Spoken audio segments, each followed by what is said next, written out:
Interesting. Isabel.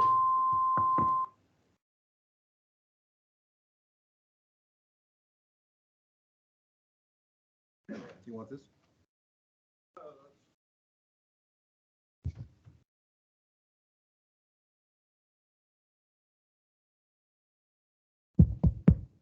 This is a little bit better. Okay, very good morning all, near and far away. It's very, very nice to have you all here. And as the chair said, the Secretary General is traveling today or meeting somewhere else, and he asked me to send his greetings to you all and say that he looks very much forward to meeting you later in the week. I don't know if he comes tomorrow or the day after. So from my side, I would like to welcome you to ENAV 31 Extraordinary meeting, which is going to be the last committee meeting before the conference in Rio de Janeiro in about 3 months. And also very welcome to the online participants. I hope you will have a good and productive meeting, despite the fact that you may be in different time zones.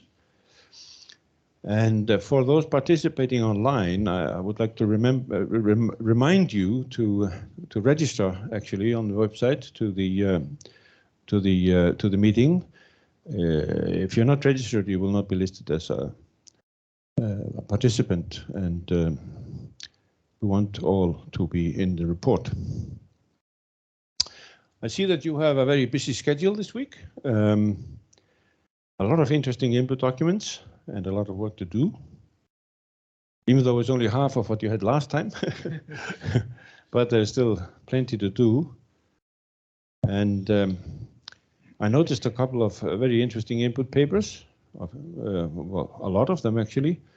One of them, the paper on the concept of wireless free communication systems using metal surface waves, was a novelty. And may have some use in the maritime domain, I don't know. Quite exciting. And then there's a lot on VITES and the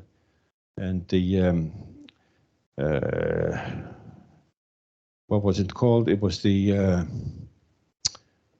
some requirements, operational requirements, or whatever it is, on VITES. You will be talking about VITES on performance standards, was the words that I was looking for. Yeah. So a lot to do. At this meeting, you will still have the opportunity to propose new work items for the next work period. And I would like to urge you to be ambitious, think hard about the future work program, and keep this committee and IALA as such on the cutting edge of developments. We are a technical organization. We produce standards and recommendations that say what our members should be doing and guidelines on how to do it, where technology comes into the place. And we really want IALA to be proactively leading the technical development in our domain. So be ambitious, please.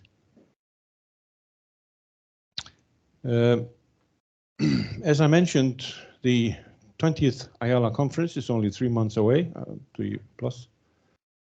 And we received about 200 abstract proposals, and there were only 80 speaking slots, so we ended up accepting 141 or 2 of these to be presented during the conference, and the associated heritage seminar and worldwide academy seminar.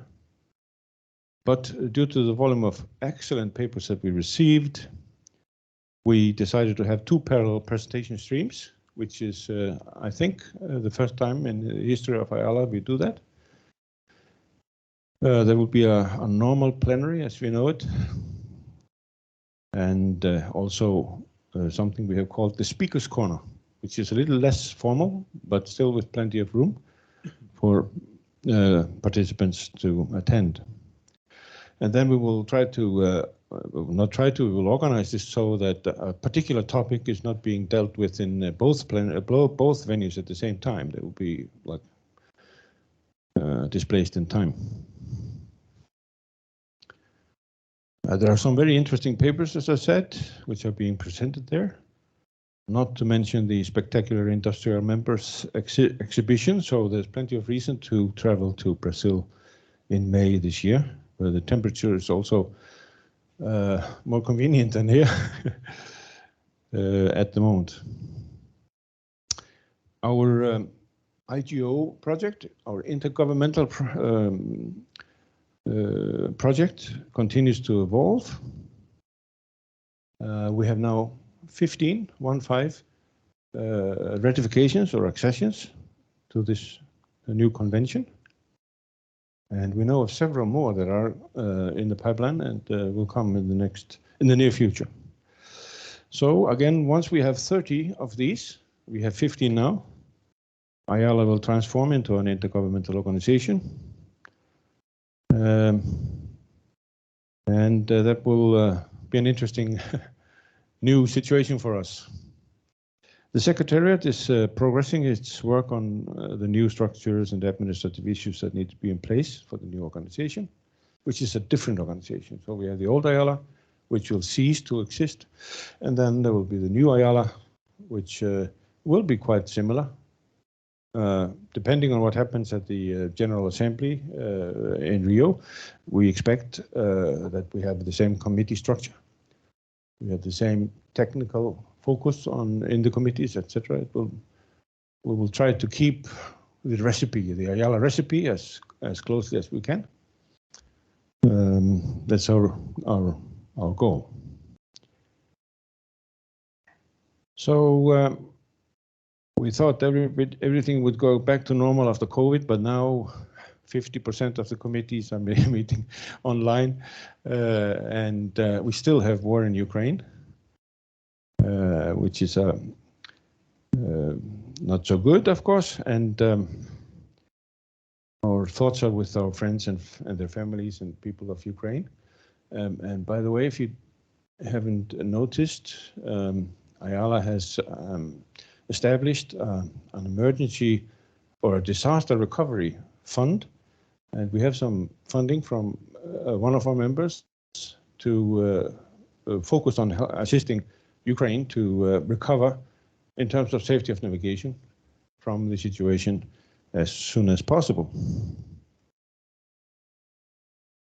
So with this, I think I will just say bon courage, work hard. I know that what happens to these committees is we are here as a group, but it's actually the work of individuals that gets massaged or peer reviewed, etc.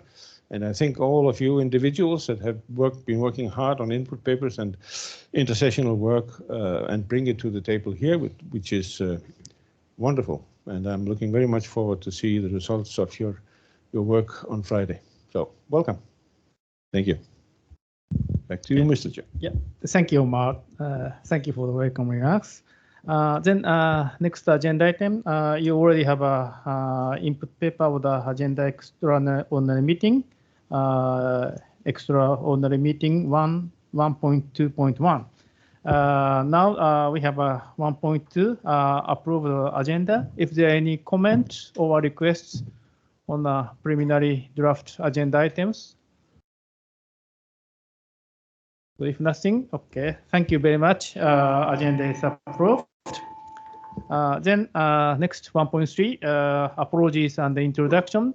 We did not receive any apology from the members, but we have at least about more than 10 new participants registered. So I especially welcome those who new to attend this ENAV committee. Then next agenda 1.4, working arrangement and the program of the week. I know that my secretary at Royal site, Mr. Jaime Alves, already input the working arrangement on the IR dashboard, but maybe you will explain this week's working arrangement. Jaime, please. Yes, thank you very much. Nothing has changed since ENAV 30. We have more or less the same structure in the dashboard. I will be posting all the news in the news bulletin board, mainly to avoid extra mails. So please use this webpage as a reference. You will find all the meetings with the links to the Teams meetings in the calendar as the previous time. Resources are published in the resources tab, and when a document is it's quite ready to go to silent approval, I will post it the reference here in this table. File share for working papers are in the Nextcloud. So please, if you need to work in a document, use this part of the dashboard with having in mind the style guide that we have published, and it is uploaded in the resources part. And I will briefly, if I may, about some relevant information for the week. You should have you should have your name badge. Please use it when you are in the office. The general information you can find out the technical catalog here in the printed in the plenary room. And you can have some lunch options in the reception desk, so you can ask Julie to send you some details about for your lunch. We will have the group photo tomorrow at the coffee break during the morning, and the bring your own reception. This is tomorrow from 5:30 to 7:30 in the lunch area. The Wi-Fi network is as Ayala guest, and the password Beller 2013. The layouts, the working group 3 will stay in this room. Working group 2 and working group 1 will be in the other area. In Arctic and Caribbean, you will find the details in the door, so you can join after the plenary room to the working groups room. Just as a remember, it's not possible to smoke in the terrace here, so you can go outside of the building to smoke. We have 2 emergency exits. One is where you have entered, and the other one it's in front of the Arctic room. And I will go to the Ayala General Data Protection Policy. Ayala complies with the General Data Protection Regulation of the European Union. Ayala will include a list of participants with their contact information on the website and in the report of this meeting. Any participant who wishes to remove their contact details from the participant list should advise the committee secretary as soon as possible. And the second statement is the Ayala patent policy. If participants have a knowledge of any patents, including patents application, either their own or of other organizations or individuals, the use of which may be required to practice or implement the content of Ayala documents being developed or worked on in the meeting, please advise the Ayala secretary as soon as possible. And nothing from my end. Thank you. Thank you, Jaime. And yeah, I have heard from my vice chair from the Jorge that there will be a big strike tomorrow. Suppose tomorrow. How many of you are staying outside of the San Germán to use RER for coming here? Wow, 3, 4. Okay. Jaime, is it better to have a group photo and bring on your party on the Wednesday? Okay. Yes. Sure. Is there somebody have some difficulty for if we have a group photo and also bring on your party on Wednesday evening? Because there's still somebody have some difficulty for coming tomorrow, the big strikes. Please, Ross. Yes. Does the strike affect the buses as well? Is it buses and the trains? So overall, what I have seen is that the RER is very, very impacted, but the buses has a lower presence in the roads, but you can still have one of these buses. But the RER many times are totally closed. So it's a true strike. Yeah, there's always strikes in France. But anyway, so maybe we have a group photo and bring on your party on Wednesday, not Tuesday. Thank you. Then next agenda item, 1.5, recording the style guide. Again, please. Yes, it's just we have published a lot of new guidelines after the Council 76, and there is still some work to do with the style guide, so to be very aligned of what is said in the style guide and to harmonize the document. So please, you have the style guide document in the resources tab of the dashboard, but also you have the style guide course. And if you are producing one guideline or updating one, please make sure that you are following the guidelines principle for guidelines recommendation and standards. Any question? Okay. Then next to the review of the action item from ENAV 30. Jaime, could you show the action item from the ENAV 30s? I mean, you will report them from the secretary side? From the secretary side, we have accomplished all the action items. As I said, many guidelines has been at the end produced during the last committee in October.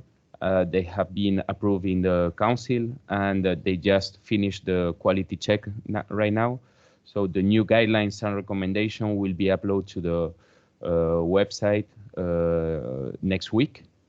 This week. So at the end of this week, everything will be in the website of Ayala. Thank you. From other action items, I think it's all done in action item. Especially for my part, I will create every proposal for the new work period from the 2023 from the all working groups. And now I handed it over to the secretariat, and you see that there is from the secretariat, there is a working program for 2023 to 2027.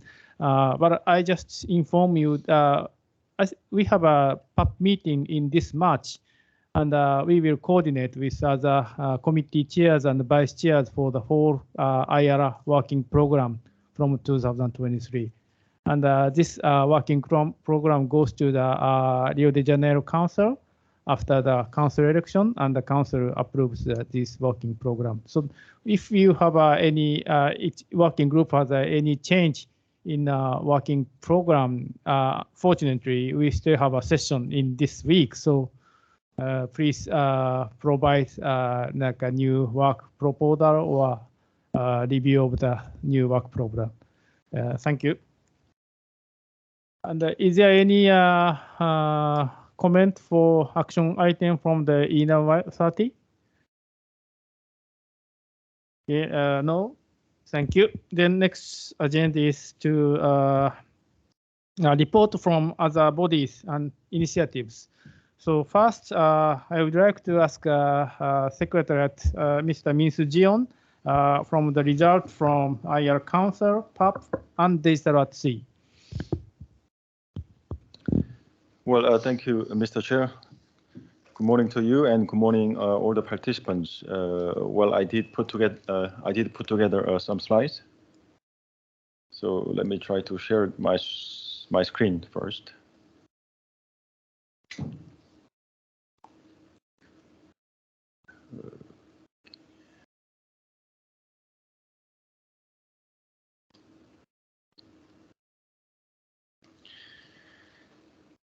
So yeah, for the agenda 3.1, Ayala, the first one is Ayala Council. So the Council 76th session was held from 12 to 16th December 2022 in Rio de Janeiro in Brazil. As this meeting was the last one of the current work program 2018 to 2023, the Council approved quite a number of draft documents, including standard recommendations and guidelines. Trying to recap the outcomes that would be of interest of the committee. The first thing is that the meeting approved 4 documents to the General Assembly, which will be held on 3rd of June this year. The Council approved the strategic vision and amendment to the Constitution and the new maritime buoy system and the standard series. So they will be sent to the General Assembly, which is the top level meeting of IALA. And as ENAV 30 requested, guideline 1139 on technical specification for VDES has been withdrawn with the 2 other documents from VTES committee. And the meeting approved 5 recommendations, as you can see on the screen, including cybersecurity for the IALA domain. And the Council approved 27 guidelines and model courses, which is a record for the last 4 years. These are all the new guidelines and some of the model courses. And for ENAV committee, 5 draft guidelines were all approved and numbered. Just one document on the Internet of Things. The title of this document has been updated as an introduction to the Internet of Things from IALA perspective, as the document focuses on the marine age navigation services. And also the Council approved the proposal for the second IHO IALA workshop on S100 and 200 series to be held in 2024 in Annapolis in the US. And also the Council approved the Cap Spatel Lighthouse in Morocco as the Heritage Lighthouse of the Year for 2023. So that concludes the outcome of the Council, Chair. Thank you. Thank you, Mr. Then please report from the PUB. For the PUB, normally PUB meets before the committee season starts. But this time, ENAV is extraordinary to continue the momentum of a few topics. So PUB couldn't meet before this meeting.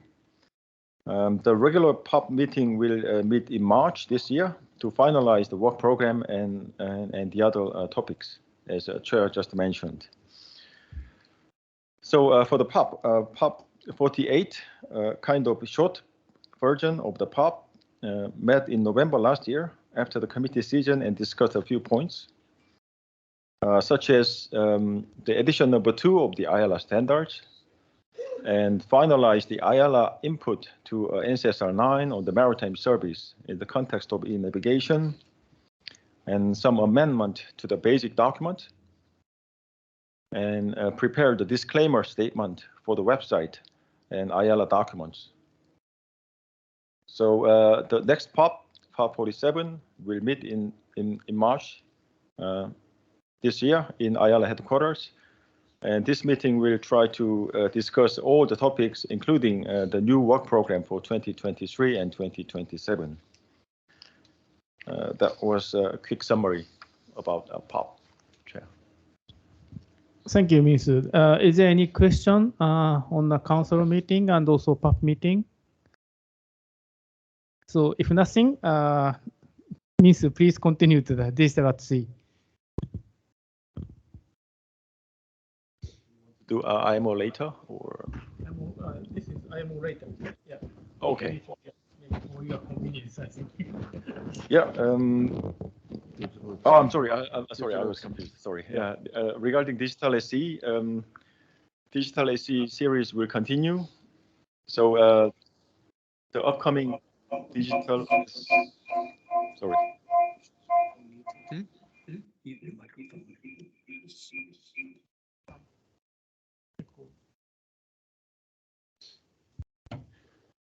So Digital SC, okay, it's much better. Okay, Digital SC conference series will continue, and the upcoming one is North America, which will be held from 18th to 19th April 2023 in Montreal, Canada. And the next one will be Digital SC Asia Pacific and Capacity Building in September 2023 in Korea. And this year, the Digital SC International was not able to be held in Copenhagen this year, so this has been postponed to next year. So that's a quick update about Digital SC. Thank you, Minsu. Is there any question regarding Digital SC? Okay, thank you. If nothing, so this is the report from the IMO. From the ENAV 30, there's a two meetings related to the this committee in IMO. Is that one is the MSC 106, and one of the IMO ITU Joint Expert Group meetings, 18 sessions in December. So the MSC 106, it's not so directly matching, but as you know, IMO MSC committee, Maritime Safety Committee, recognized Beidou satellite system as used in GMDSS. But of course, this is not only IMO this decision, and I know that ITU does need to the frequency allocation for the Beidou satellite system, but not it's decided yet. So, but anyway, so Beidou in future becomes the third GMDSS maritime mobile services. This is a one big decision in the Maritime Safety Committee 106 session. And the next is IMO ITU Joint Expert Group meeting. And I think we have already input paper from the Stefan Borber, IR representatives to the ITU. There are a lot of the decision coming, especially regarding new agenda item for WRC 27. It's agenda item 10 for the World Radio WRC 23. IMO position decided to include digitalization of the VHF voice communication and also VDSR mode.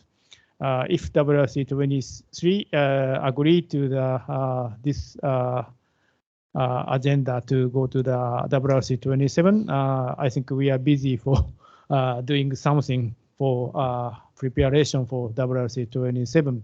And but there is one condition regarding this agenda items, because that ITU needs some movement for also IMO side.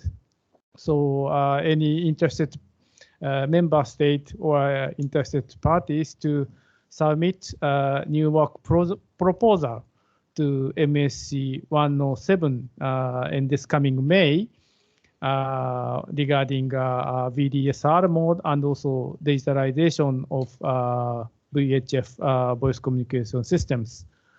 That is one conclusion. And also IMO ITU expert group meeting discussed revision of the ITU recommendation ITUR M.3071-5, but not decided because it still continue by the correspondence group coordinated by Stefan, and the decision will come to the NCSR 10 in this coming May.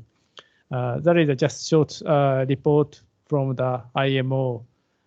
Is there any comment or question on the report? So if nothing, next is to ITU report. I like to ask Stefan to report ITU movement.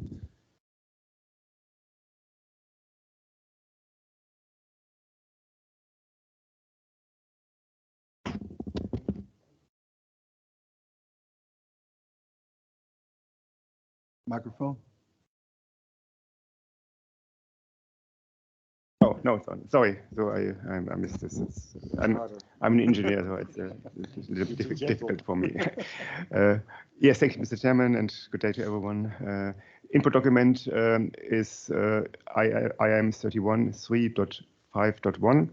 There's a report for both issues. One issue which just our chairman introduced, which was IMO ITU Joint Expert Group Meeting 18, and this document continues with the report from the last ITURW P5B meeting in November last year. And as reported previous, IMO is busy to prepare the upcoming World Radio Conference. So the CPM text has finalized, and for maritime, the CPM text has 3 issues included, which is first the modernization of GMDSS. There's quite a bit of work to do for the World Radio Conference to make this to revise the radio regulations according to this new development. For e-navigation itself, there is actually no change needed because IMO felt that all the necessary changes to our provisions for in the radio regulations, meaning provision of frequencies, are already available. We have NAVDAT, we have EDS, we have satellite communication, so there's no additional changes needed. And for the satellite part into GMDSS, we just heard from our chairman is that IMO recognized Baidu, and so this is solved.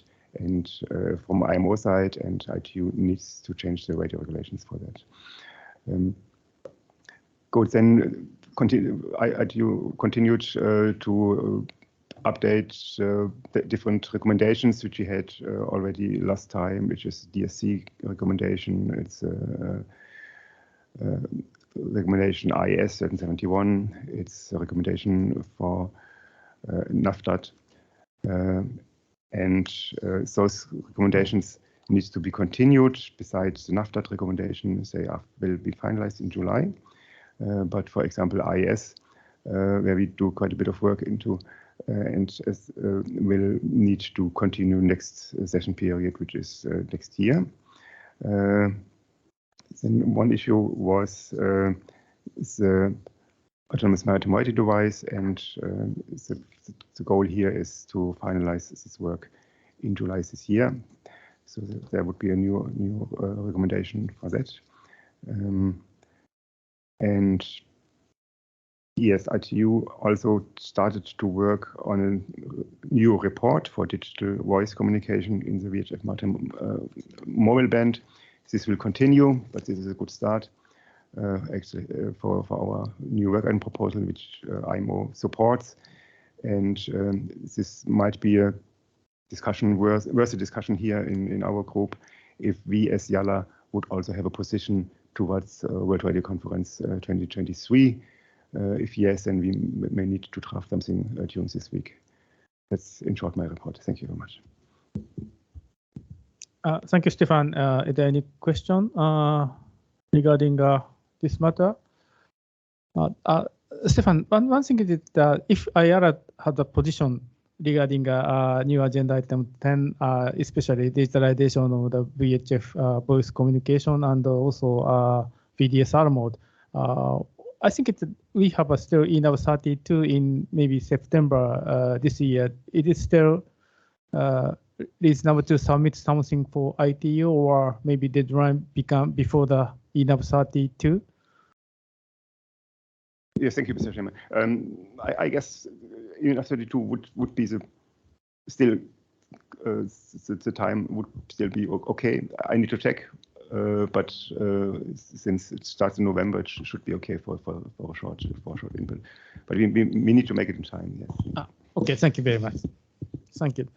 Then more questions or comments?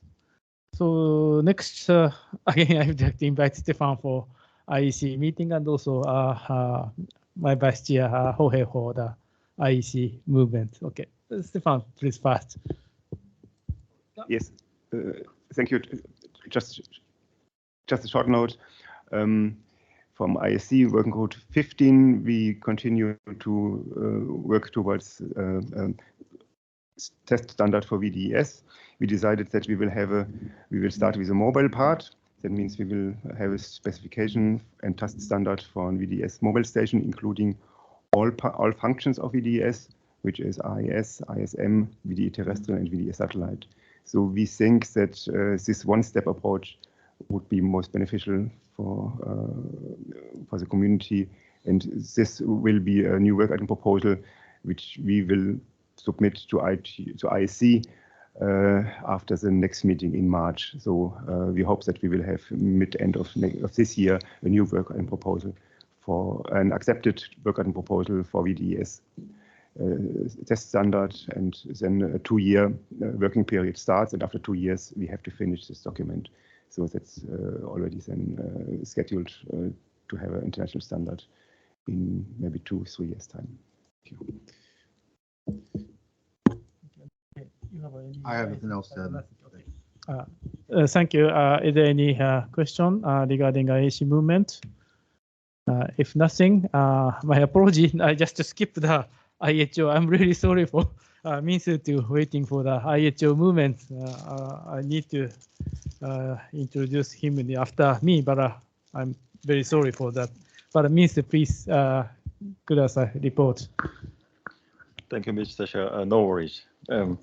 Regarding IHO, I have some news, so I just wanted to take the floor.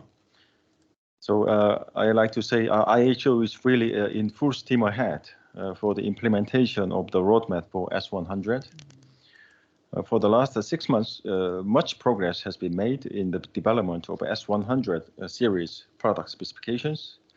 And just one thing I would like to underline is that the IMO endorsed the S100 in the ACTIS performance standards. And with the proposal of NCSR 9, MSC 106 adapted the resolution MSC 530-106 performance standards for the ACTIS. But this is accepted the functionalities for the route exchange. Well, this is my personal opinion, but the route exchange is more than just one additional function. But it will really open the doors for the discussions and the way to the technical services and related standards. So I know that Sweden is leading, is preparing a paper with a sponsorship with many of the European countries and European Commission. And this document is proposing to amend this MSC 530-106 already to facilitate or standardize the digital exchange of ships' route plans. So this is something happening in IHO world. So that's it, Mr. Chair. Thank you, Misu. Is there any question regarding IHO movement? Okay. I have one question regarding ECDIS performance standards. Is that now MSC 106 approved the new ECDIS performance standard, including S100 series of ECDIS, and then this new performance standards come to from 2026 to introduce new S100 based ECDIS to 2029 to complete everything. But if Sweden and others to put the new performance regarding digital route exchange, is that the date of the into the effect of this new resolution will be late or still 2026? IHO considered. Do you have any information regarding on this? Because I know that China submitted one paper to MSC 106 to 2026 or 2029 is too ambitious. So they want to make late that this date of the entry to the effect of this new performance standard. Do you have any information from the IHO? Well, I'm not in a good position to answer that question, but to best of my knowledge, I think I think in that case they need to have they need to set a new date. I know they are struggling to meet this deadline 2026 and 2029. So yeah, that's all I know at the moment now. Thank you very much. Is there any additional question? Oh, sorry. Michael Bergman. Thank you, Michael, please. Thank you very much. Just a remark to your question. I think in order to change that time frame for implementing S211 as it is defined by IMO, there must be another IMO resolution changing that, which I have my doubts whether that will happen. I know that there are a lot of discussions between hydrographic officers in implementing S101. What does it mean? What is especially the parallel work for providing S101 as well as S57 is something which is in high debate because it would put pressure on hydrographic office doing that. But as far as it is now, the time frame stands, agreement is done, and the international organizations are moving forward.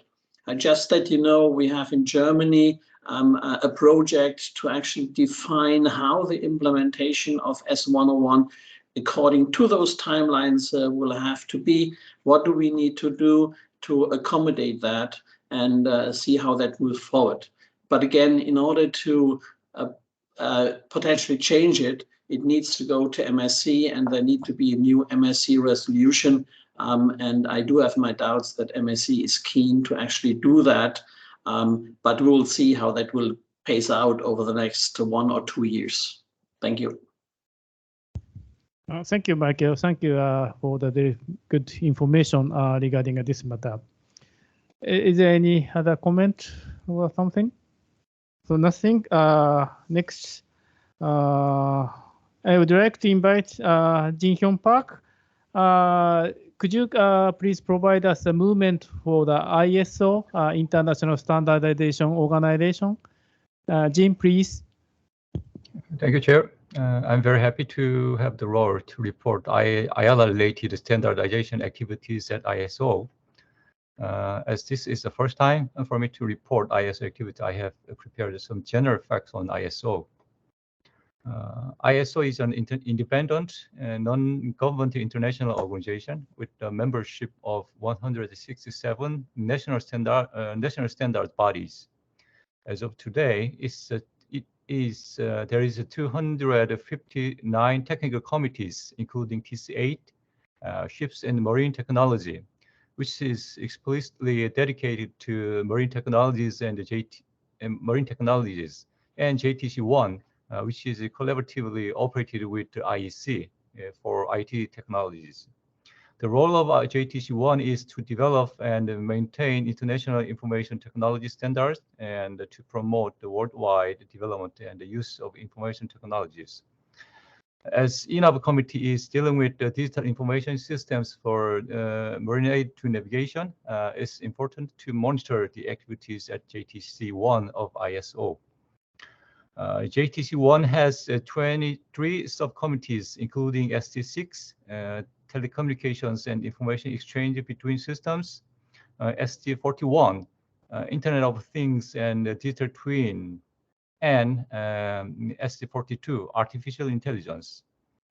As there is no explicitly IALA-linked activities at ISO so far, I believe I should be just brief and short in this reporting for this time.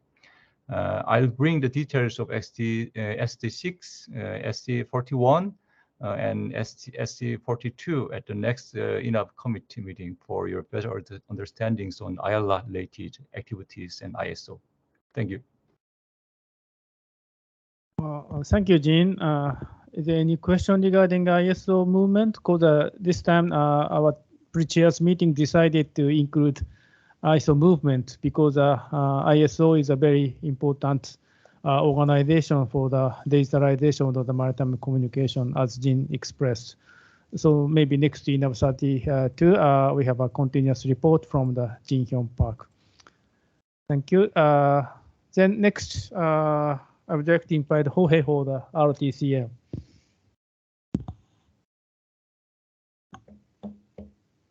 Mr. Secretary, Mr. Chair, I do have one addition to that. So first of all, Jin, yes, thank you, Michael. Please. Yeah, thank you very much, Jin. First of all, thank you very much for the work. There is, I think, of interest for IALA that there is an informal group, industry group, industry and governmental group working on the operational standards, on new ISO standard on operational data. The basis for that is the IMO compendium. It also includes the information which are provided by S211, which is of interest for EALA as one of the EALA's adopted standards, and S421 from IEC. And so we are currently at a phase that we are consolidating the thoughts, bringing things together, and then proposing a new operational standard for shipping to ISO, which will then go into the TC8 work once it is formalized. But again, it's basing on S211, so it's taking S211 in consideration, and is expanding that to certain areas and more on the operational side. So I think it is good that it is actually building upon what we have in S211 and taking advantage of the work we have there. Thank you very much. Thank you, Mike. It's a very important information for us, and I know that S211 is now ARM committee is handling in the operational side, and probably we need to also follow the some kind of the technical issues from such an operational side regarding a digital communication system on maritime. Thank you, Michael. Well, if I may, just one word as you're mentioning that. Thank you very much. I do have a discussion as the secretary of the International Port CDM Council with quite a few organizations which have implemented S211 or planning on implementing S211 just this morning, for example. And we will start looking in S211 again. We do have a new version, version 1.1 of S211. Which I will give information to EALA, to the VTS committee based on that in due course. We are planning on submitting a new version, working on a new version and submitting a new version, version 1.2, after we have incorporated change requests we have from implementers and harmonizing S211 with the work being done in the IMO compendium to align it with the compendium and to also align it with the work which is done on the ISO side, what I just mentioned. So we are working, we'll start working again in the working group in due course for a version 1.2. But beforehand, I will send to the VTS committee information about the current development of S211 in the version 1.1. But again, we do not want to submit it at that time to reduce the work impact on VTS committee, as we are already planning a new version to be submitted. Thank you very much. Thank you, Michael. Thank you for the information. And I think it maybe means we will handle in all S200 series in IARA. So maybe VTS committee will make some decision. And also, I think it's ARM committee is S211. Okay, thank you very much. Thank you, good information. Thank you. Then next, I would like to, Thank you, Mr. Chair. Good day, everyone. RTCM is very active this year. First, it's not. Okay. First breaking news is the annual assembly, which was scheduled to be in Washington, D.C. in May, unfortunately will not be held in Washington. It will be moved to Jacksonville, is my understanding. Do we have dates for that, Ross? You know? Not that I know of. Okay. Yeah. So unfortunately, the event location cannot accommodate us in May, and so the president of RTCM, who lives in Jacksonville, will be coordinating finding a venue there, and obviously we'll put out the word once that's been secured. So that's a recent change just happened last week. So I pass that on. Regarding special committee work, as I mentioned before, the special committees are going to be pretty active this year. SC 109. Which is dealing with electronic charting, will update the current electronic chart standard and work on updating that to include updates on IEC standards and deal possibly maybe with root exchange and some other aspects there to go ahead and progress the next edition of the RTCM electronic chart standard, which is for designed for non-SOLAS compliance. There's also 121, the IS Special Committee is currently actively working on a mobile ATON standard, progressing very nicely. We anticipate that that standard will be completed by summer of this year, the way work is going right now. And yes, no comments? And it's still under consideration whether that group will do any additional work regarding autonomous marine radio devices Group B to progress on that standard. Also, the Portrayals Special Committee 129 will also be activated this year to deal with portrayal matters that go beyond the SOLAS IEC 6228 navigation presentation standard to address the display of mobile ATONs and any other items that need to be covered that aren't already covered in the IEC standards. And then there's also work being done regarding SBAS and R mode. So that's also work that's being dealt with at special committees at RTCM. And then also the Maritime Messaging Special Committee 123 is being stand up, and Stefan Pillmeyer is anticipated to chair that group to do some additional work to progress VIDAS. I pass it on to Stefan to give an update on what he hopes to accomplish there. Okay, thank you. Well, and good morning, everybody. The work has not yet started at RDCM. The work has started in the Maritime Connectivity Consortium to find a way how we can utilize the transport mechanisms and the security, the identity management of the Maritime Connectivity Platform to transport data through VDIS and IP in the same way, in such a same way, so you can roam it through either connectivity mode without the end user actually taking care about that. And that work, of course, needs to end in a standard, because it doesn't make sense just to write a nice paper. We also need to be able to refer to it. And it was chosen by the Maritime Connectivity Consortium work group to input that papers to RDCM for standardization. And gladfully, RDCM accepted me into its special committee 1 to 3 to chair that work. But this work has not yet begun. It's just here on the 5th of January I joined. So I think that's some work that we will see more of later this year, I hope. Thank you. Thank you, Stefan. I'm looking forward to that work. Just to mention on the 121 and the mobile ATON standard, both myself, Ross, and Johnny, Johnny, raise your hands for the new people. We're actively involved in that standard, so if you want any information, feel free to talk to us, and we can update you on what's going on there and give you an update. And if you want any input into that, we can go ahead and give you some input on that. Ross?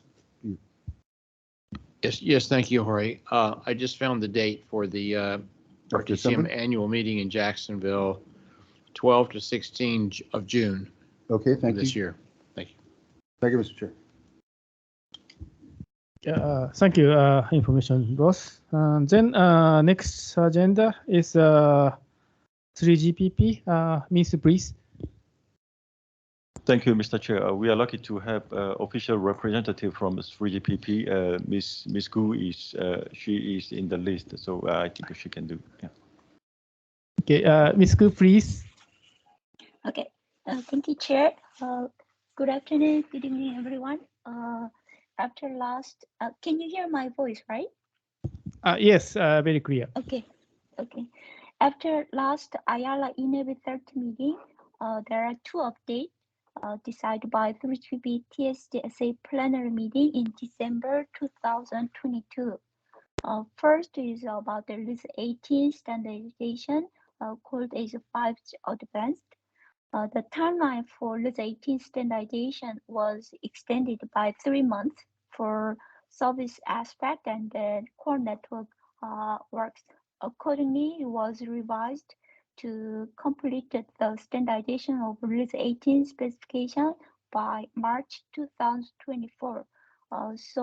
I think it will be possible to share the detailed technologies of 5's advanced standardization with Ayala after mid-2024. The second is Release 19 standardization. The timeline for Release 19 standardization was not yet decided, but it is expected to be announced by June 2023. For stage 1 timeline dealing with the service requirement, it was endorsed tentatively to have the stage 1 freeze date for Release 19 in December 2023. In addition, RAN workshop is planned to be held to discuss candidates of radio access technologies for Release 19 in June 2023. In case of Release 19 essay workshop, it will be also held, but the schedule is not yet confirmed. The last, there will be the presentation to provide the IMT technology and its market evolution in the first session of Working Group 2 tomorrow. That's it. Thank you. Thank you, Ms. Good. Is there any question regarding, okay, Stefan, please.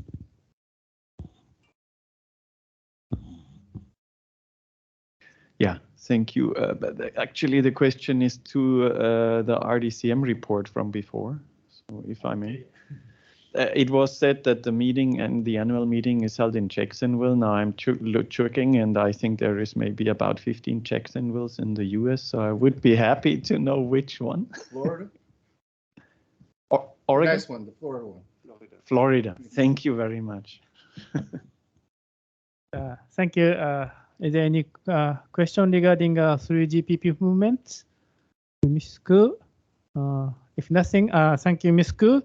Then next, I already know that Stefan already introduced one item, but we decided two new international bodies to the movement of related to this ENAV committee meeting. So one is the Maritime Connectivity Platform Consortium.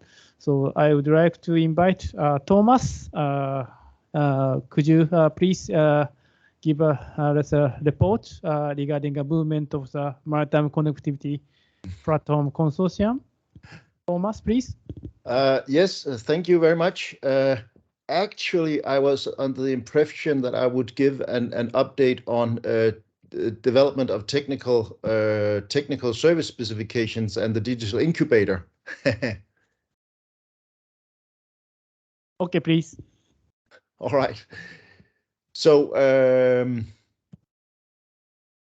sharing my screen seems to go better than last time. So as you know, and as has been mentioned, Ayala have for years been working on various guidelines and standards for facilitating the development of technical service specifications, and you are probably very familiar with these different guidelines.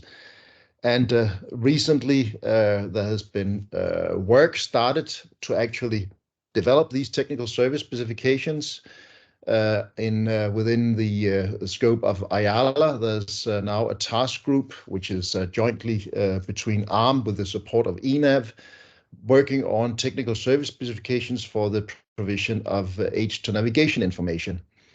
The group met during the last ARM committee meeting, and a couple of weeks ago there was an intersessional meeting, and there has been very good progress on the development of the service specification. There's a draft service specification. In the discussions of the service specifications, it was decided that there was a need to discuss use cases. So there's been some work and discussion on use cases, and a document been made that describes use cases for this for technical service. And at the last intersessional meeting, we, at least from the task group point of view, finalized the use cases, and is back working on the service specification. The high-level parts of that, which according to D1128 is the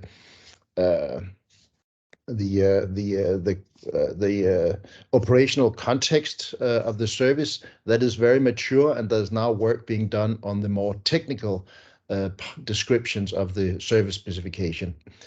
So the task group will meet intersessionally again in June, and then the plan is to provide input to ARM and ENAV on updated draft service specifications for the provision of H navigation.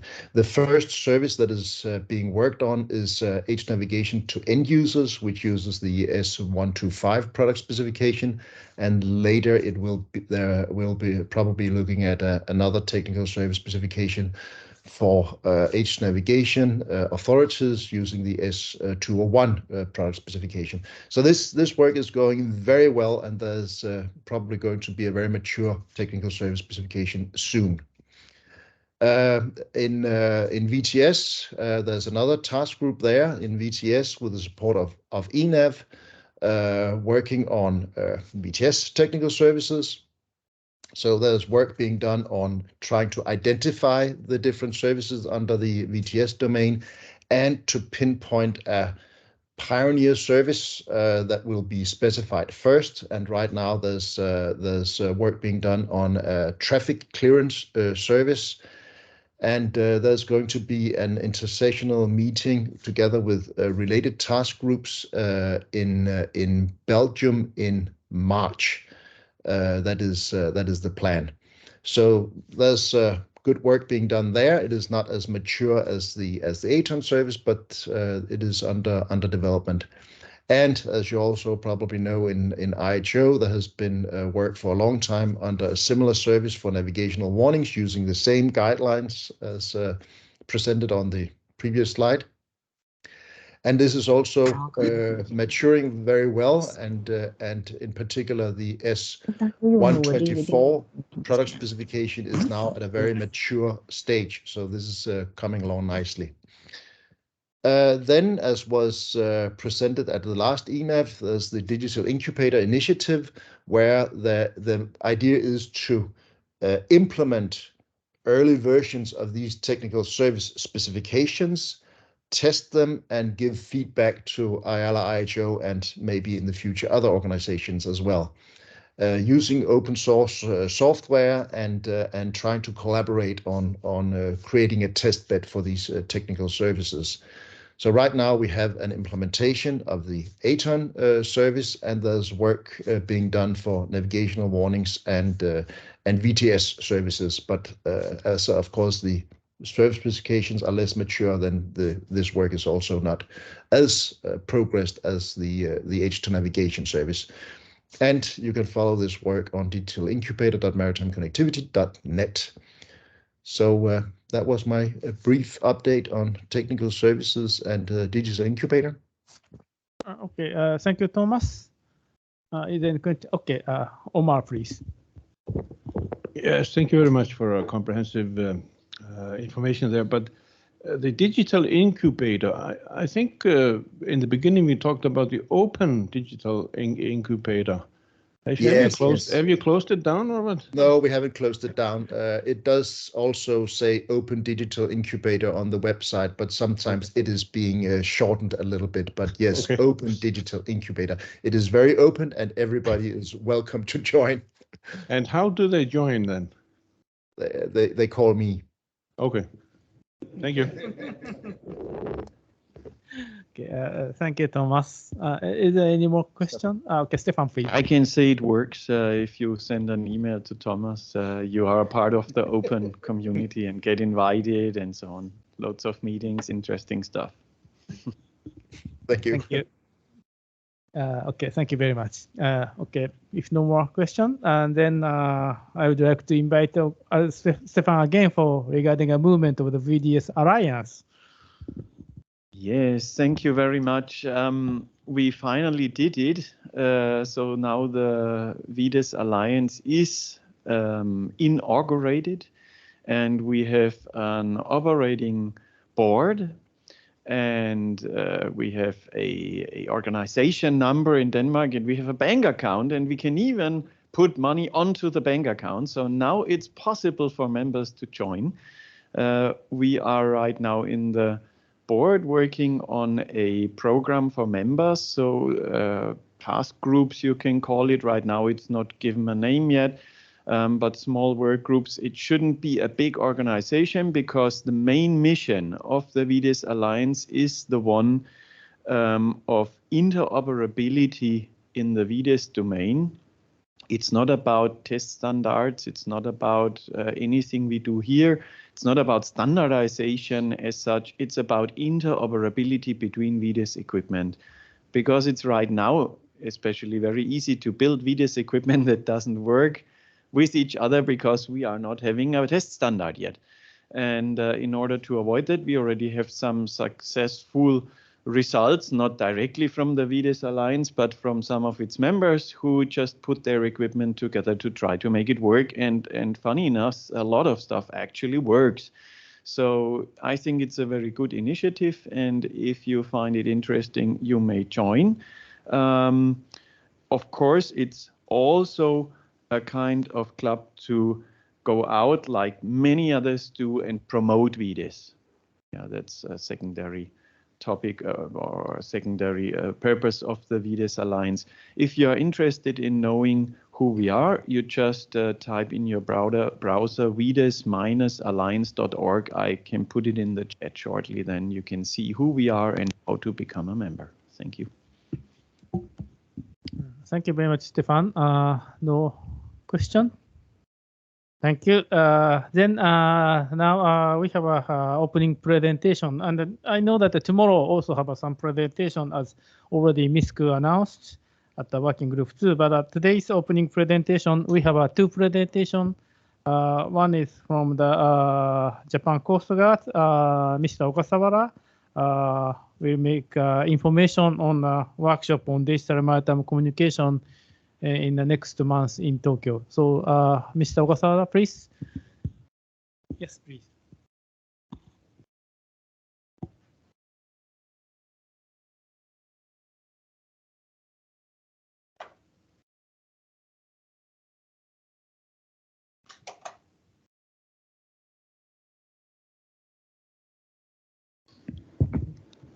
Can you hear me?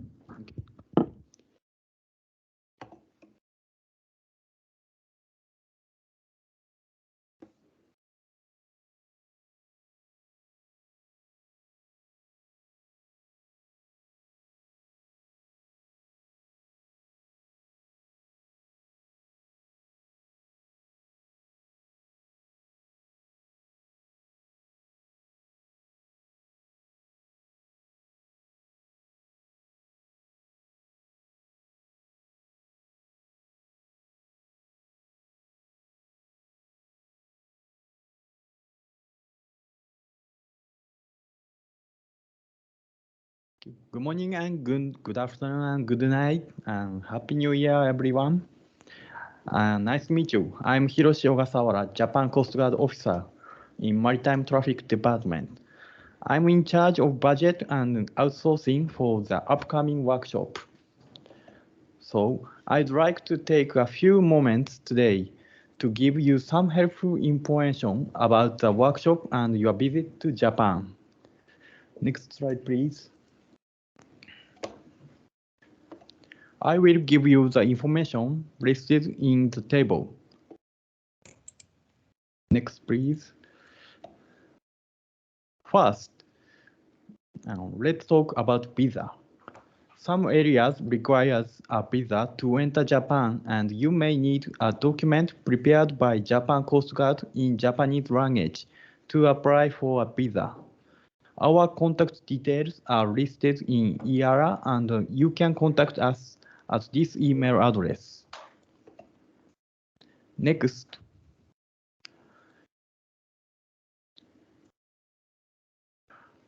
I tell about entry into Japan.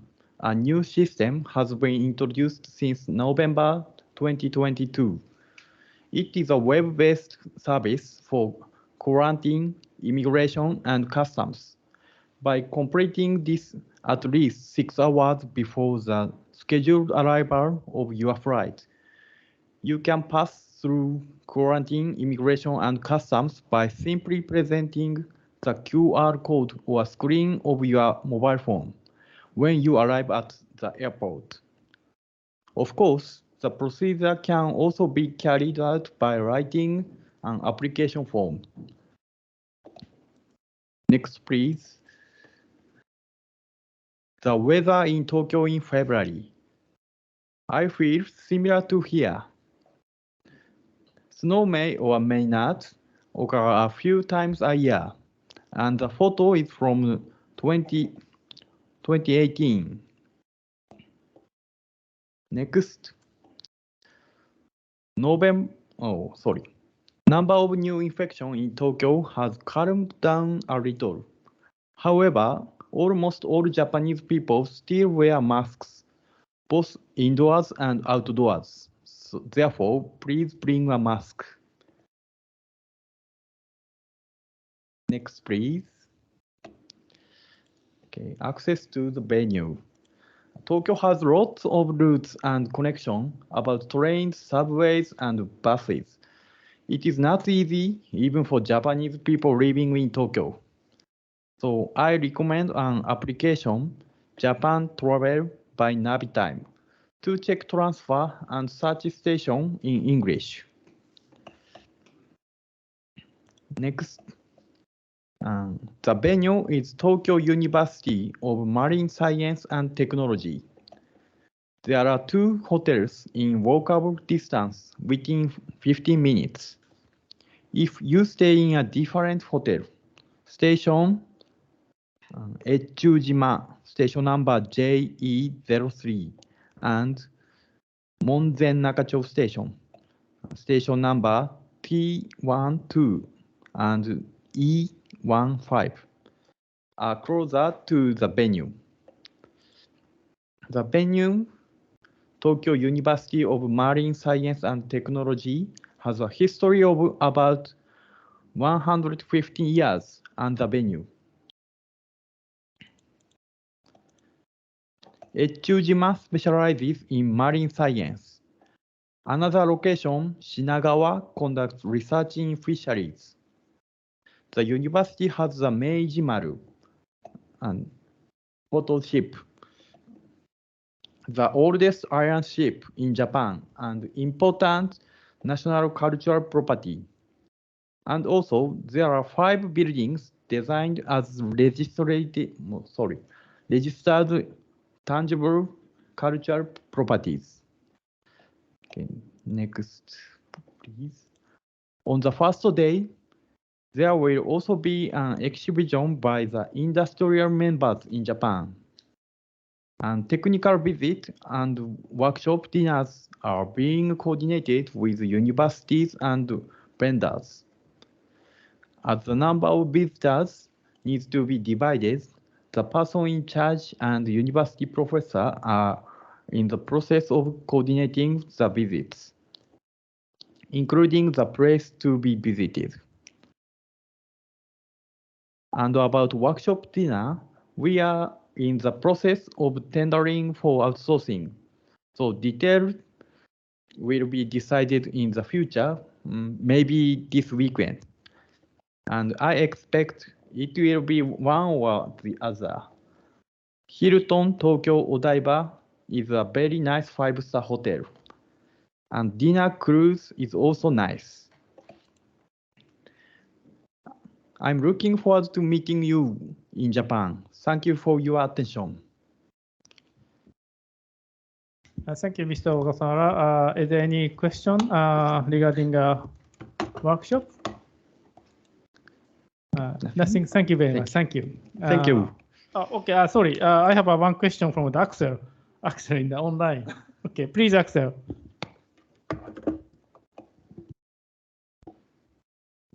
You muted, I think, Axel.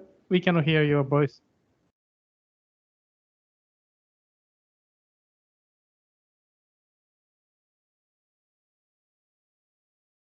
Can you hear me now? Oh, okay. Yeah, now we can hear you.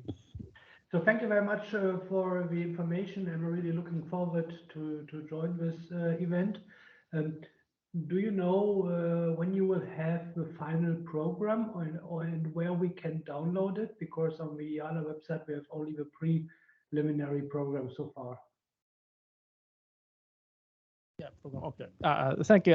Thank you, Axel. Yeah, good question. Not only the organization side, but also our steering committee still need to decide some presentation members. So we expected to finish the technical program by maybe this weekend, including some social events.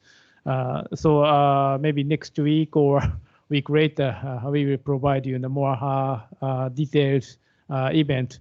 And in addition to this workshop, if you attended this workshop, I will inform you that the Sasakawa Peace Foundation, this is one of the Japanese associate member of the IALA, they are planning to hold international seminar on regarding VDES satellite in the afternoon on Friday. So if some workshop member are interested in this seminar, I know that IR homepage already has a link to this international seminar for the Sasakawa Peace Foundation. So you can access to the Sasakawa Peace Foundation to register this seminar. Of course, this seminar is not only in person, but if you can also participate in online. So that's additional information. Thank you. Michael, you have a question? Yes, thank you very much. One question to that. It's a very interesting forum, and I had planned to participate, but unfortunately, for some reasons, I will not be able to join. Will the results of the workshop being made available to us?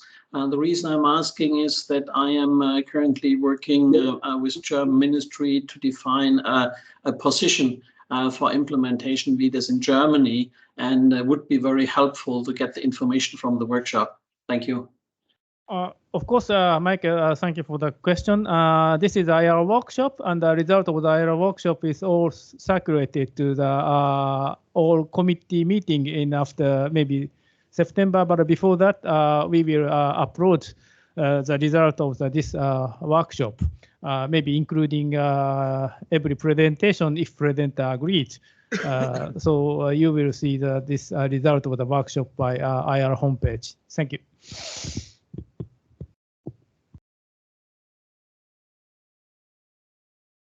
Okay, we have a question from the Jaime. You do not need a PCR test certification before coming to Japan. If you have a certification of the vaccination, so you don't need. But you don't have any vaccination certificate at least 3 times of the like a Pfizer or something like that vaccination. You need to corona negative certification before 72 hours before embark of your flight. That is a present situation. I'm sorry, it's little bit we are it's severe condition for entering Japan regarding corona, not in like Europe or US without anything, but still we are a bit worried about the corona. Maybe after September, after May this year, we classify the coronavirus to the same as the flu virus. So at that time, we don't have any certification, but at this time, and even in February, you need either vaccination certification or maybe negative certification of the coronavirus. That's the thank you. It's a present situation. If you need any assistance, please give a mail to me or Mr. Wasawara for the Japan Coast Guard. We will assist anything to you. Thank you very much.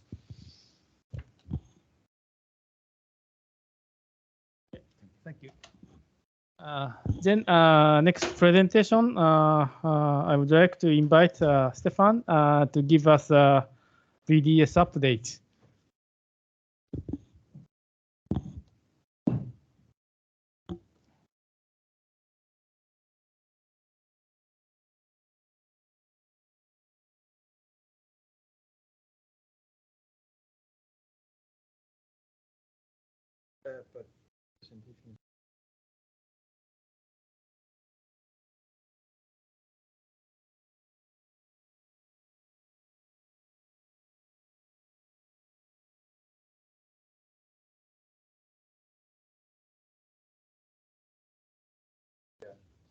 Three, 1, 2, 3. Yeah, thank you for giving me the opportunity to have a little presentation. Jaime wrote personally to me and asked if there wasn't something we want to talk about after the launch of our satellite.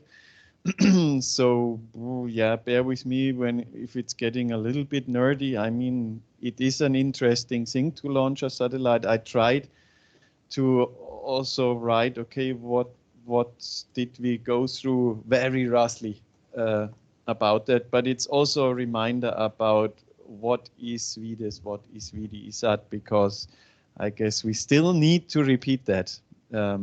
Okay, so let's start, and I need to scroll myself. My name is Stefan Pielmeier. I'm the chairman of Working Group 3 here and CTO of Sternula, the company I started together with an old colleague of mine in order to make VDES a product, or specifically VDE satellite. So what is Sternula? We are committed to AIS 2.0, what we call it, or VDES, so we do more or less nothing else. And we show that by being chairman here at Ayala for VDES, you can say. Working Group 3 is doing more, of course. We are one of the co-founders of the VDES Alliance. Together with Saab, actually, we both had the idea and went through that. And we are advising the Danish authorities on the VDES stuff when they ask us and when we are allowed to talk. And we are represented at ITU, at MCP, at IEC and IMO, and now also at RTCM. So we really try to bind things together and make this a complete working system from the service to the ship and not leaving out anything. So there is several of you who try to do that. We know that, and we really appreciate the working together that we have seen here. So it's not only about Sternula, it's without Ayala, there would not be any VDES, I think that's for sure. Okay. So we are now a commercial satellite operator. Hooray, that's a little bit about that. And down there in the picture, you can see very small thing flying away from that SpaceX launcher. And you can see that's the top of the SpaceX rocket with all these boxes. And in these boxes, there is, not hundreds, but tens of satellites. And one of these small satellites was our satellite. And you can see it flying out here. It's just 30 times 20 times 10 centimeter, but still visible up there in the orbit. So that was good to see that picture actually, because it could have been stuck there, or somebody could have taken it out or forgotten to take it up there. So it was good to see that it came out. That's already a big step when doing this. Ross. Thank you, Stefan. I'm curious to know what is the altitude of that satellite? How high is it? It's about 530 kilometers. I think it's going a little bit up and down. You know, it's slightly elliptic. This number I don't have here, but actually it's already online. But you may not search for Sternula 1 because they got something wrong. We are just in these weeks where 100 new satellites get into the register, so they turned around a number. So you have to search for 55044. That's the NORAD ID of the real Sternula 1. And then if you search for it, you get 55054. So they made a number turner there, and that's a completely different satellite. But probably the numbers are nearly the same because it's just 10 satellites after ours. So, but there you can see exactly where it is right now. Yeah, so you got 530 more or less kilometers. More or less a few kilometers. And then so what is the period of rotation? How long does it? About 90 minutes. 90 minutes, yeah. Okay, very good. Thank you. Yeah. Yeah. And commercial, because we really have started to make sales of these pilot projects. So everybody who does not have all the equipment and does not have their own satellites and so on can buy a pilot project, and it will come like with a box with hardware. There will be a SAP R6 inside. There is a small MMS proxy inside that binds the SAP VDES transceiver together with this kind of S100 transport that we try to establish in our first big project. And this box then makes it possible for you to play a little bit around with it. Also, even if you want and can, like for people who can do their own maritime services, like Michael Bergmann here and Thomas from the MCC and many others of you, I guess. If you have such services, you can also transport that data over our system then. What did I write else? I'm a little bit lacking to see my own slides, to be honest. Coverage, yeah, and then when these pilots are done and everything shows that it works and people are interested, we plan to earn our money by selling coverage as a service. So you don't have to earn your own satellite. You can buy just you can just say, I would like to have these services in that area, and then we can provide you with that coverage. If you have your own satellites, we also are interested in doing roaming together and then just increasing the frequency of the visits by using all the available satellites. And then we need to discuss how to share capacity in areas where maybe you don't need your satellite and we don't need ours, and sharing is possible. Ross. Are you now making sharing agreements with other satellite services? I mean, we are not yet there to make these agreements. We right now have, I think it's public. I need to be careful. We are having a project about it, and ESA is involved. And so we try to start looking into how to do it. so Because before... you're having discussions. Yeah, we have discussions, let's say. Thank you, Ross, for helping me out. Yeah, we have discussions, yes. And we try to find out how to do the roaming, because then we know what we can sign under. It's a little bit now, maybe I'm too much technical, but I always want to know what I sign for and how it should work, because just signing an agreement doesn't mean a lot if you don't know how it shall work in the end. Thank you. But that's also where Japan is very active, of course, in pushing us here in Work Group 3 to start discussing how we can share resources. So that's also something we believe is very important, especially in the beginning, when we not every single country can have 120 satellites up there. Especially there, it's interesting to push the technology by sharing resources, of course. Good. Okay, let's go on.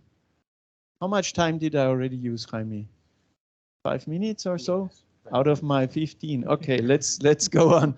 So AIS, as you know, we have the possibility, AIS 2.0, so which we make marketing-wise is VDES. It makes people easier to accept that it's just another AIS box. You just take the old one in, the old one out, and the new one in.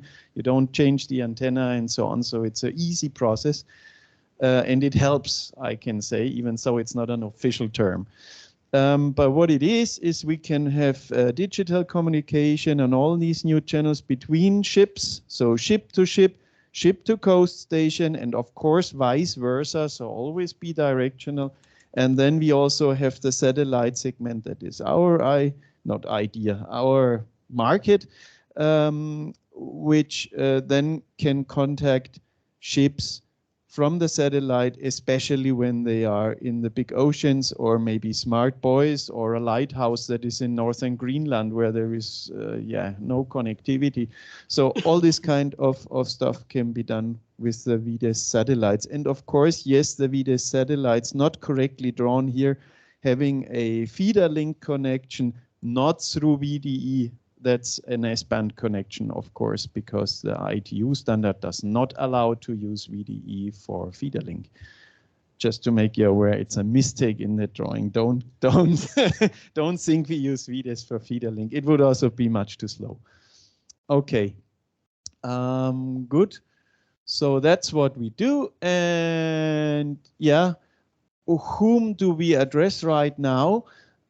It's mostly the maritime authorities, because there is this IMO, what should I call it, a vision to digitalize the maritime more. And what we mostly look into on our side is vessel traffic services, weather services, and things like port call procedures. That seems to have a high interest level right now with the people. No, interest level, that's something else. That's something with a bank. No, people are very interested in that when we talk to them. And then as a next step, we see that there might be some commercial service providers, like also you could say safety related, but like engine monitoring, route optimization. The one is very environmental relevant, the other one is very safety relevant. And then in the end, we see the ship owners maybe coming for missionless data transfers. But right now they mostly use IP connectivity and things that are just easy to use for them. So first, VDES needs to become easy to use, and then we can get these people into the picture if we have capacity left for them. Okay, market development. I didn't actually wanted to show that one, but then Lars told me that he has some new data, and I think these numbers I never saw before, so I want to share them with you also to give us maybe some critics on it, because there is right now we have these kind of 250,000 vessels, and if you look onto marinetraffic.com, you normally see about 350,000 targets on AIS. So normally I would say that's the number we can reach, right? But what is seen is that there is actually a big growth coming with these AIS units, and the demand to have small transceivers around can become very big now. It depends a lot on regulations. If this is allowed, that's my little addition to the picture. But if we don't do anything, we probably get into these million numbers by the end of the 2020s. And that's something that some people talk about there in the background. So maybe the number is much bigger than we thought. Then maybe we also need to look into our standard a little bit. But I mean, that's a positive problem, I would generally say, and regulators may also do something about it. But it's, I think, something also interesting for this group sometimes to look at how many users do we actually think we will get out there. And the basic idea behind is that there is a lot of fishing vessels. There was a number, I don't have it here, that have no equipment on board today, and it's expected that they will get equipment. I think it's 1.8 million. Is that possible? It's also very small boats, surely, but and if just half of them get an AIS-like equipment on board, then we have like 1 million more. Stefan, Yes, we have a Hideki. question from the with Ricky. Mr. I'm sorry, Mr. No, Mrs. I'm not sure whether with Ricky, do you have any question?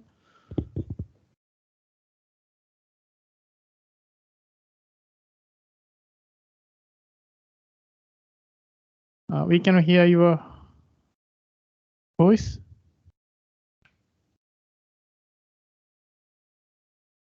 With Ricky. Okay. If you have a question, please using a chat function to write a question in the chat. So maybe later. Can you hear me now, Stefan? Yeah. Okay. Now I hear you. Okay. Thank you. Thanks for having me, Stefan. Rick Withers from Australia. Just a quick one. Could you please provide an update regarding the harmonisation or integration with the MCP and the work that Sternula has been doing with Navlink regarding digital maritime services, or anything in that scope? 1, 2, 3. Yeah, that's possible. Yes. Well, with Navlink, we are mostly working together because we need with our systems access to the identity registry and to the service registry, because we want to, through the satellite, broadcast the information which services one can receive in a certain area, and that requires some entries from the service registry. Plus we need to give the ships the information how to register to these services. So that's the service registry, and the other one is the identity registry. For identifying ships and identifying users, we of course also will use the identity registry. That is a part of what is coming with the maritime messaging service, because members in the maritime messaging service who want to transmit and receive, now I have no slide for that, sorry, they have to have an identity, and that identity comes from the MIR. So that's why we are in Navilink. The other thing is that, of course, every service that should in the future be out there should be registered in Navilink, and not necessarily in Navilink, but in an organization like Navilink. Navilink is the one we know and we believe in, works quite professional, so we joined Navilink. Yes, so that's about Navilink. And about the MCP. Yes, the MCP more or less designs the requirements for what the MIR and the MSR do, so Maritime Service Registry and Maritime Identity Registry, and Navilink implements it in a very thorough way, I would say. So this is the connection between the two. Plus, in the Maritime Connectivity Consortium, we are in the working group for the Maritime Messaging Service. That's the service that should make it possible to transport S100 and other maritime services that are defined by the MCP over VDES and IP. So whereas the current solutions only support IP, we want to make it possible to transport it also over services that are store and forward. That's the basic difference between IP and VDES. Because you might have to keep some data in a longer way. It's like delivering a letter. You keep it on the satellite, you wait until you are over the ship, and then you deliver it.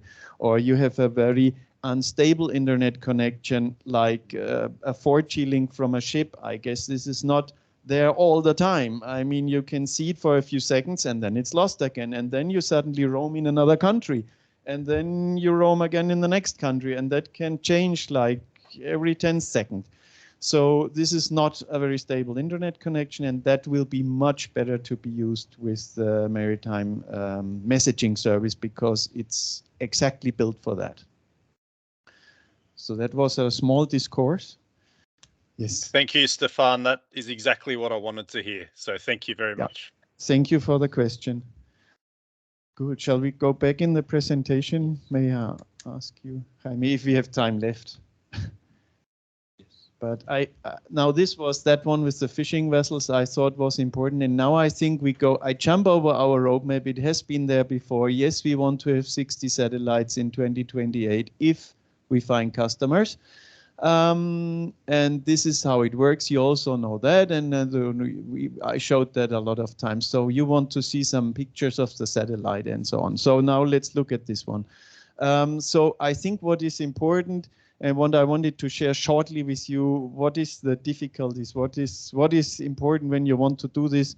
So what we needed to get regulation-wise is the ITU kind of procedures you need to follow to get a feeder link. So that's in our case on S-band, and I can share that publicly with you because you can download it from ITU. And there you have to follow an ITU API process, which looks very simple when you look at the slides from ITU, and which in practice is really a hassle because these frequencies are full. They are used by everybody. When you write out that you intend to use them, you get the half of the world to send you a letter that this is impossible.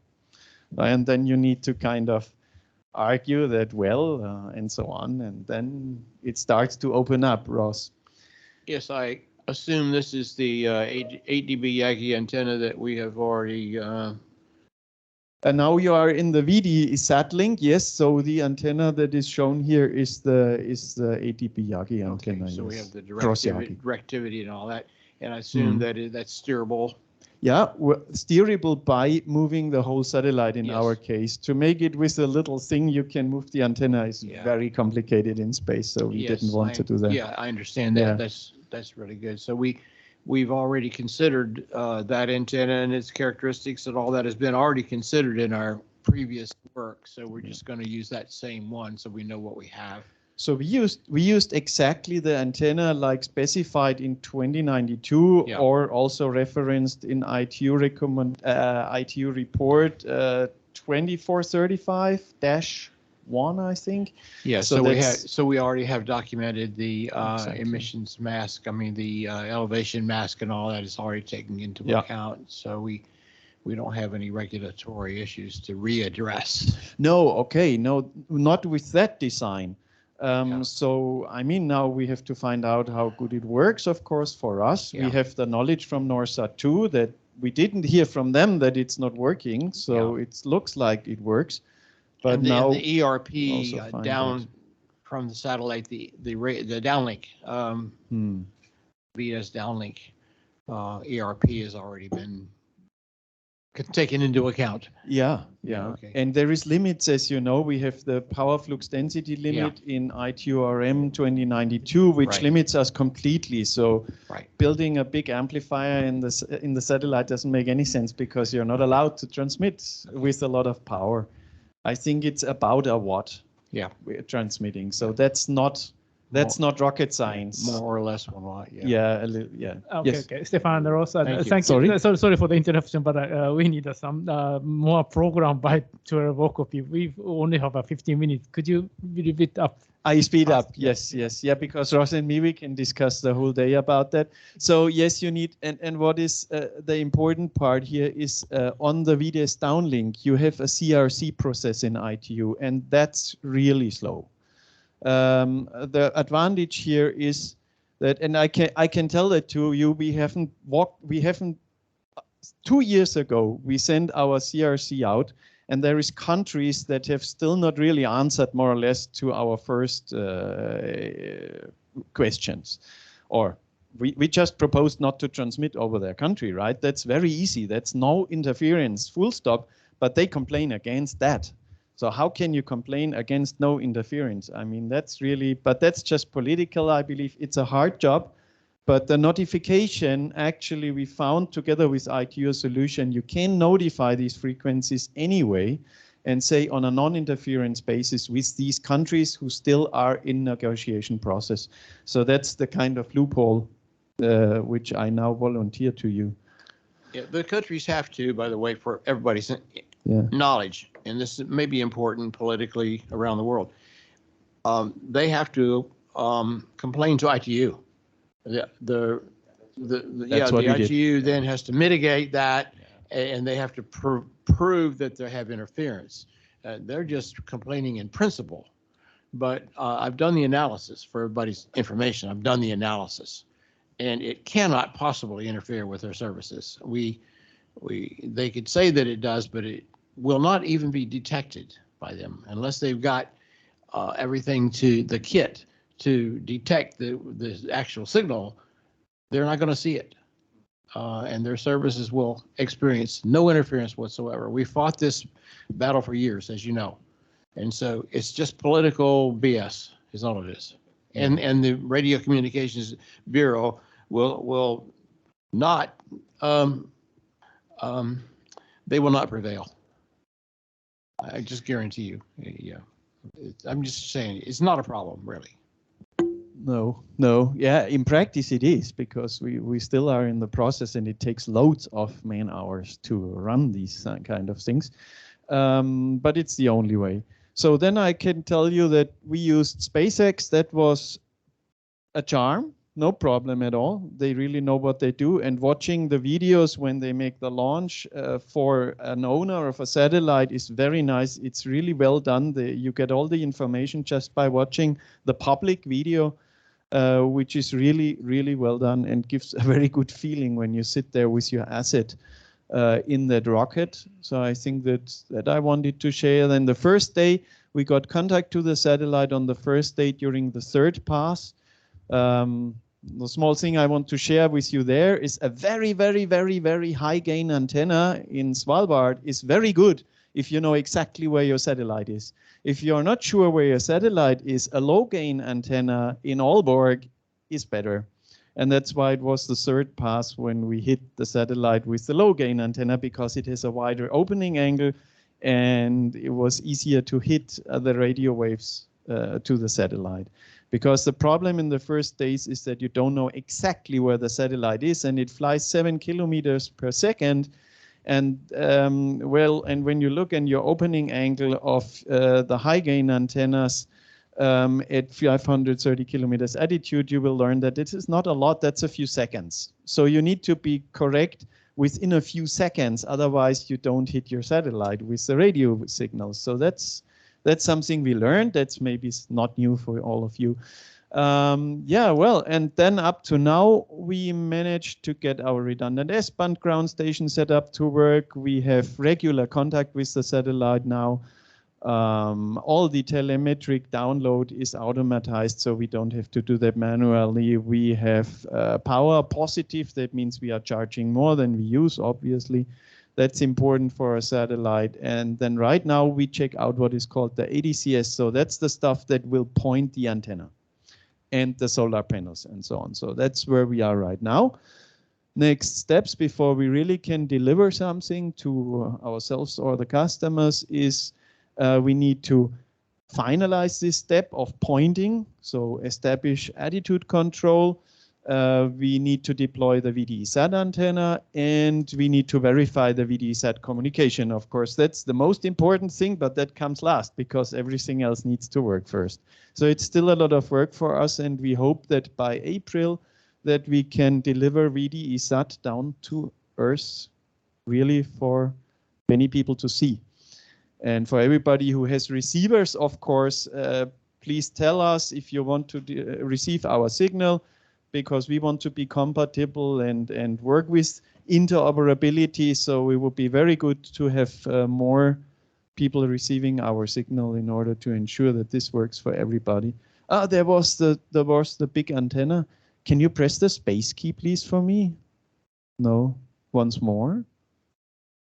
Somebody wanted to see our ground station antenna. That's the antenna we use for testing our VDES antenna, the big one in space, in order to measure it out and be sure that we are pointing to the satellite and so on. Of course, you don't need that one on the ship. You do not need that one on the ship. On the ship, you just need the normal VHF antenna that is non-directional.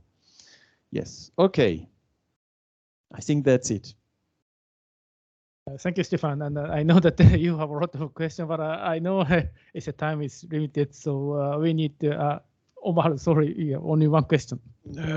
I will just ask the question. I don't expect an answer right now, so we can save some time. But at 530 kilometers, you will have a footprint of about 3,000 kilometers. And there can be a lot of ships there, and you will have a problem of slot slot collisions. And I wonder what you have done in the satellite to solve the slot collision. And not now. Okay. 1, 2, 3. It's in 2092. It's already taken care of in the standard. But in a coffee break. Yeah, well, just let me say that real briefly. It's very important that we get this idea across. We are not using AIS 1 and 2 for this transmission, so you don't have nothing going on there. We're using the VDS band, which is below AIS 1 and 2, close but below it. So there will be no interference, Omar. Thank you, Stefan. Okay, now we have to continue the agenda items, and also as I said, we have a presentation tomorrow and the day after tomorrow, and every presentation will be in the calendar. And then go to the review of input papers. Jaime, could you show the input paper list? And this morning, I sent 2 very late input regarding one is in VDS and one is in the VDSR mode. And this 2 input paper is regarding one from the Japan Coast Guard. Japan Coast Guard sent already preliminary draft performance standard. But this time we have all IMO NCSR 10 input paper, including the body texts of the input paper, because I think you need to know that what is the Japanese intention to submit the NCSR 10. So we have already one input paper regarding this one. And also one is come from the Germany regarding a VDSR mode. As I say that IMO requests any interested member state to submit a new work proposal regarding a VDSR mode, and MSC 107. But Germany is now considering to send a new work proposal regarding a VDSR mode to IMO. But because of some coordination needed inside the EU, they decided to send this one to the MSC 108 in 2024. So maybe we have still one more session in the autumn to review again for the this paper. But this is a very fast draft regarding what is the new work proposal for the VDSR mode. This two paper I think goes to the if. Stefan, you agreed in the working group 3. So, yeah. Yes, I agree that both papers would be taken into working group 3. So everybody from the other working groups who thinks they need to participate, they need to let me know, because that is plenary work. We haven't scheduled it precisely yet. Okay, thank you very much. Thank you. Okay, and also other input paper already allocated every each working groups by the our chairs session, pre-chaired session. And then next, then we have a work program for and task list, and also especially this time I would like to hear about what is a working group program for this session from each working group chairs. First, I would like to invite Axel. Could you please explain that this session's working group program? Yeah, thank you very much. We will have a working activity on an update on G1128 and discussions about the services. And just to mention, this work group meeting will be held virtually, but with an online discussion spot and working room at the IALA headquarters. So you are welcome to join the meeting also offline, but can you please handle the camera by yourself as participant? And for details, I would like to pass to Julius, because he will guide you through this week. Julius? Thank you, Axel. So as you already said, we have different items on our agenda. First one is a little bit more of a detailed look on the current status of the development of technical service specifications of maritime services. We will not be working actively on these documents, as they are part of intersessional and inter-committee task groups, but we will just have a short update on them.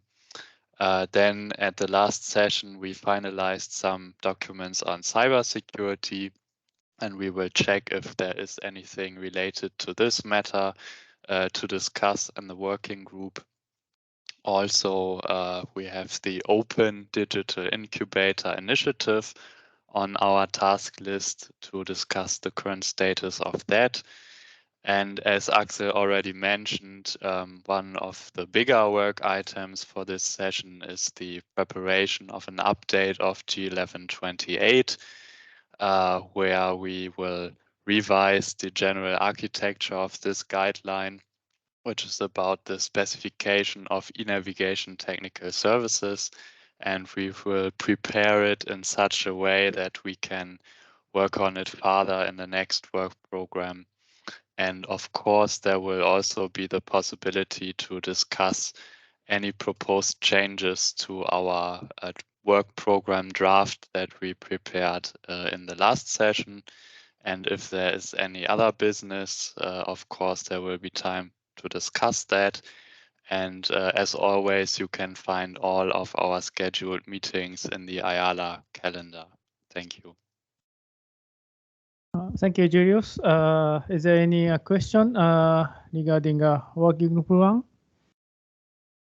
If nothing, thank you. Thank you, Axel and Julius. And then now I would like to invite Jillian for the work program for this session. Jillian, please. Thank you very much. I'm just going to share my window briefly just to do a quick walk through the schedule that we have. So for working group 2, obviously I am in Australia, but Ernie will be on site and we will be setting up the meetings as we did for the last session. You can see the schedules here. After lunch, we will have our working group 2 opening session or plenary and looking at all those input documents. And then, and thank you very much, Omar, for mentioning this in the opening. We will have our review of the technology review of the radio free communications. We had the presentation at ENAV 30, and we have now received the guideline 1153 input on that. Then tomorrow morning, Paris time, we will have our presentation session, which is already in the schedule in the agenda. You'll have seen that. 3 very interesting presentations, one on a royalty-free codec for digital VHF voice, a further update on developments in 3GPP, and update on technology to support remote pilotage. Then we will have our break, and we will then move into some more of the 1153. We had commenced a review of digital voice before COVID, and I realized that we haven't actually completed this document. I do want to get this review complete. We will have that presentation on the codec. I've also put into the file share the previous work that was done, including the work from that was provided to us on different codec issues. And I would like to have this completed so that we would have this information going forward to that digital communications workshop in Japan. We will have a combined session with working group 3 looking at that VDES performance standard, and then we'll move into the review of the MARCOM manual, which of course is the Maritime Radio Communications Plan reimagined. So we will now move from that, from an MRCP into this MARCOM manual. And really that's going to be a lot of the focus for the work. I would love to see if we could get the content of that MARCOM manual agreed by the end of this week. And we've been working on it for a while, but I know there's still a lot of work to go.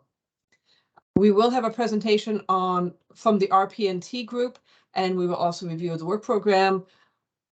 Bit of work on the MAS guideline. The MAS task force will be meeting in March, but we do have some ongoing work.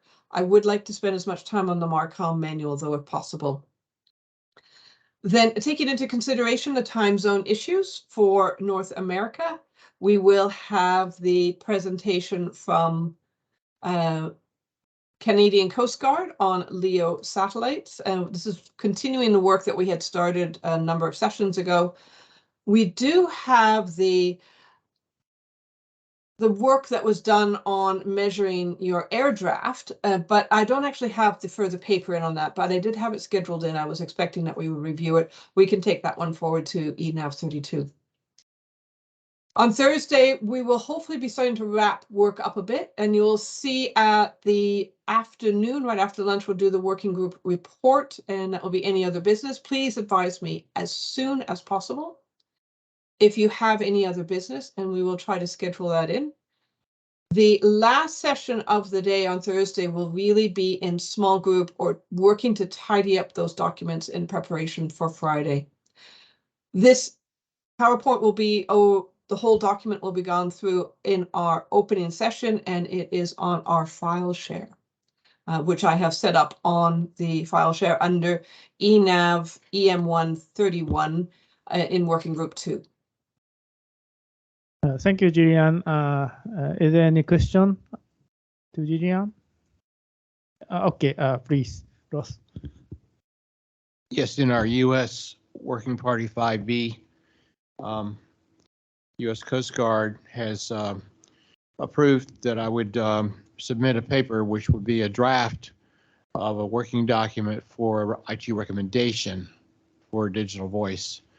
And this takes into consideration all the existing services and everything in Appendix 18. So it's my intention to provide that And the missing piece that I have right now is the royalty-free codec. So we need to make sure that the work that is done in Jillian's working group does basically approve, because everybody's got to use the same codec. We can't have 15 different codecs out there, and it needs to be royalty-free. So we'll take that into consideration. I'll try to coordinate with Ernie on that. And so you can't have a Work 27 approval for it unless it refers to an IT recommendation. So we have the IT report, but we don't have a recommendation yet. So I'll be providing a draft of that. Thank you. Thank you, Ross. And so I think it's Jillian and also Annie. We're working on the codec system this week. If anybody interested in this codec, please participate in the working group too. Is there any more question? If nothing, so then Stefan, please, working group 3. Yeah, thank you, Mr. Chairman. Now my talking time is shortly really getting short here in the plenary. I make it short. We have some main topics that we will look at identified right now. That's clarifications on VDES performance standard review, AIS integrity monitoring, or I think it's called VDL integrity monitoring because it's also for VDES. And then VDES R mode. And what you have not heard me list is all the liaison notes and so on. So that is then part of our plenary work. But first of all, we look through all the input papers and then make sure that we have everything inside and plan for the week. But it looks like we have enough to do. Thank you. Thank you, Stefan. Is there any question? Okay, if nothing, thank you very much for coming to the this plenary meeting. And before going to the lunch break, in this room, how many participants will go to the working group 1? If you are 2, 3. Okay, I will allocate the room, and maybe Julius and Axel participate from the online too. How many to the working group 2? Oh, wow.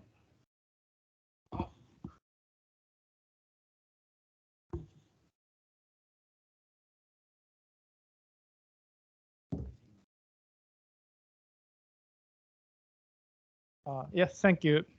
Then working group 3? Uh-oh. Yeah, okay. Okay, working group 3 will stay here in the plenary, and the working group 2 go to the Arctic room, and working group 1? Working group 1, the Carif room. Okay, thank you very much, and so we have a lunch break. Thank you.